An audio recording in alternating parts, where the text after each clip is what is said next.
Barka da zuwa mijina. Yawwa. Oh, abin farin ciki. Zan na kira ka da cewa mijina na kaina. Yau rana ce ta ƙarshe. Kyan alƙawari. Cikawa.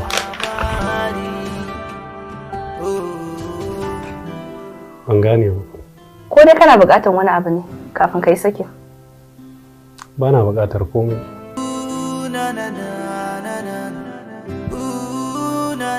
Kaga mijina, kada ka cuci kanka. Dama ce kake da ita ta ƙarshe. Idan kana buƙatar wani abu mu shiga daga ciki.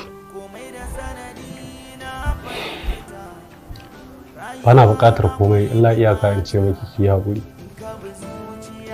Saboda maganar saki babu ita. Ba fahimce ka ba kaga.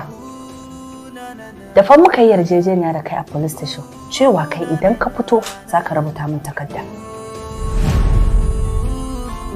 To Hajiya, na ma karya miki alƙawari akan kuɗi.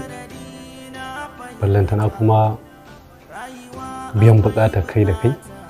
Kaga mijina, dan Allah dan Annabi ka ce da ni wasa kake ba da gaske kake wannan maganan ba. Babu wasa a cikin maganata. Ko me dalili? Ba za ki san dalili ba.